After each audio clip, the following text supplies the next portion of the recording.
Hey guys, buenas tardes.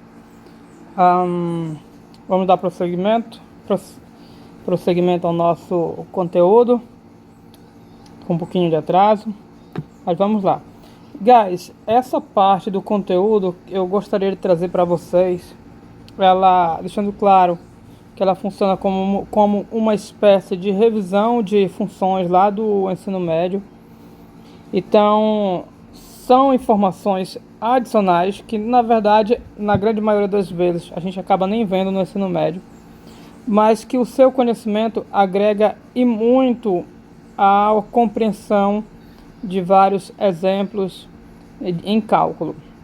Então, devido a isso, eu trouxe esse tópico e trouxe diretamente do livro. Essa tela que vocês estão vendo é do livro. Ok, a página lá, caso vocês queiram conferir, é a página 34 do livro, seção 1.3. Ok? Onde o Stuart intitula de novas funções a partir de conhecidas. Então, essa aula específica vai ser diretamente no livro, porque justamente não é exatamente um conteúdo novo para a nossa disciplina. Então, professor, eu não entendi, vai cair na prova. Não vai cair na avaliação, tá? Se não entendeu, não tem tanto problema assim, porém, se compreender vai ajudar bastante, ok? E basicamente, o que a gente vai ver aqui são umas técnicas que vão nos ajudar a compreender e também a esboçar determinados gráficos de funções. Pois bem, por que o nome do conteúdo se chama Novas Funções a partir de conhecidas? Porque nós vamos conhecer novas funções a partir de certas conhecidas, como o nome diz. E como assim a partir de certas conhecidas? Por exemplo, a gente já conhece a função raiz de x, a gente já conhece a função cosseno de x. A partir dessas conhecidas eu posso construir outra, eu posso construir, por exemplo, a função 3 raiz de x.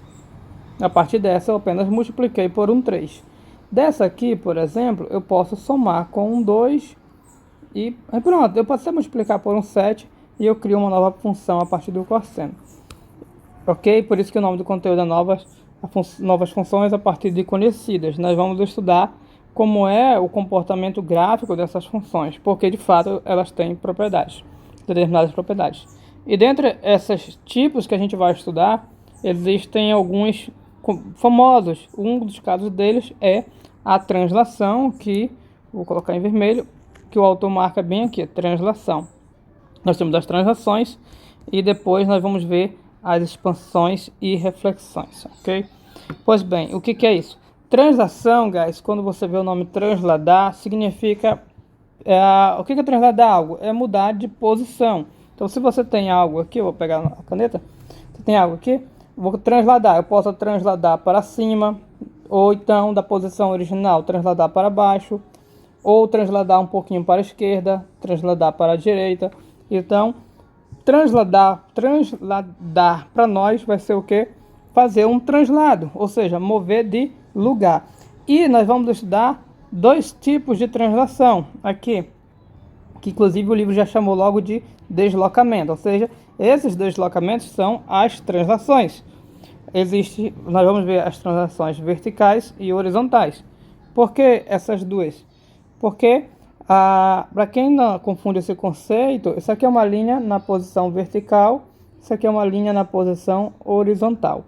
Então, quando você tem um objeto, vou colocar um objeto aqui, se eu transladar ele para cima, eu vou desenhar ele aqui um pouco aqui em cima.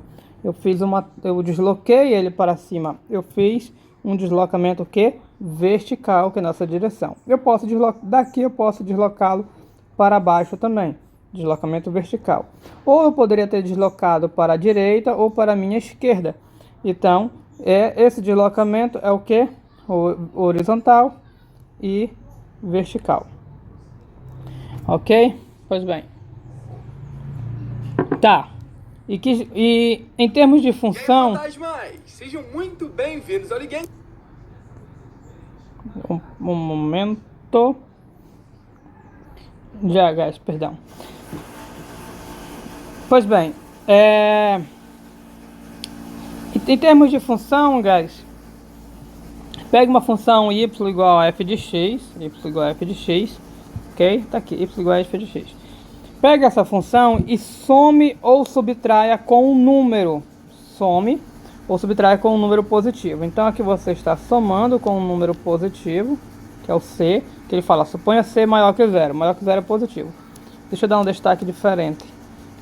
Então essa parte aqui está somando e esta parte aqui está subtraindo. Então vou pegar essas duas partes. Perceba que aqui a nossa função de baixo é o f de x menos um número, f de x mais o número c. Deixa eu fazer um destaque junto. Então nós temos duas funções. Guys, quando você adiciona ou subtrai um número a uma função, nós até fizemos algo aqui há pouco, agora vou já mostrar um exemplo direito. Vou colocar logo agora. Ops.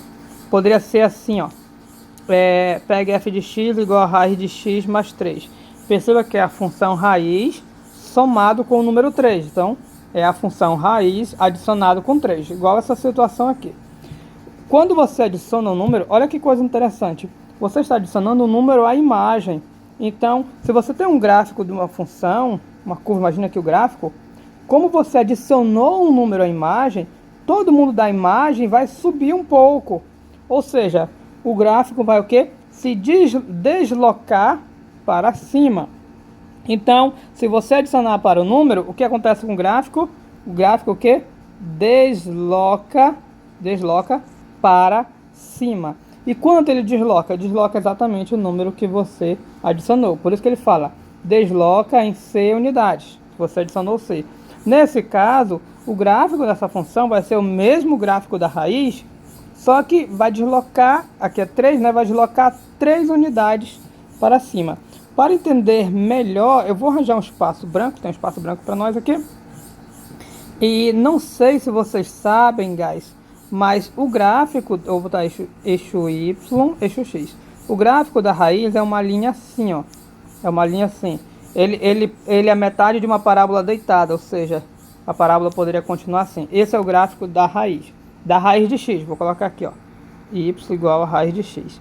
Então eu pergunto de vocês, como é que ficaria o gráfico da raiz de x mais 3, que é esse aqui? Ora, como é que vai ficar? Então eu vou pegar esse gráfico e vou o quê? Como eu estou somando a raiz com 3, esse gráfico é a raiz. Eu vou subir 3 unidades. Aqui, esse gráfico, ele começa bem aqui no 0. Como a raiz mais 3 vai subir 3, vai começar no 3. Então, vai ser um gráfico assim, ó. A linha vai ser igual, a linha aqui vai ser exatamente igual, só vai mudar a posição. Esse aqui vai ser a função y igual a raiz de x mais 3. Olha que legal, né? Então, essa questão eu trouxe para vocês justamente para ver que coisa legal. Se você souber o gráfico, se você vê uma função, essa aqui na verdade é a raiz mais 3. Eu conheço o gráfico da raiz. Então, se você vê uma função assim e já conheceu o gráfico de uma, e aí você já sabe como proceder para desenhar o gráfico da outra. Porque se for mais um número só é somar. Claro, se aqui fosse mais 5, ia subir 5. Ok, guys? Enquanto ao somar sobe, ao subtrair vai o que? Diminuir. Então essa parte aqui diminui, por isso que ele fala desloca o gráfico para baixo. Ok, guys? É por isso que tem aquele listex do gráfico do seno, porque daqui a pouco a gente vai ver uma modificação com o seno. Quem não entendeu direito o do gráfico do seno, guys, a priori, se você não tiver conhecimento de trigonometria, o gráfico de seno ele tem esse formato aqui, e depois, devido a uma coisa que a gente chama em matemática de periodicidade, ele vai se repetindo igualzinho. Repete, vou trocar a cor aqui, ó. Repete, vai repetindo. E eu fiz aqui todo torto, mas as montanhas daqui tem que estar tudo alinhadinha direitinho, tudo alinhadinha. Está tudo torto, né? Mas só mostrando a ideia para vocês. Alinhadinha, tanto em cima quanto embaixo. Ok, daqui a pouco a gente vai trabalhar com ele. Ok, guys? Então nós temos esses tipos de deslocamento, que é o deslocamento vertical. Aí você pode lembrar que é o vertical,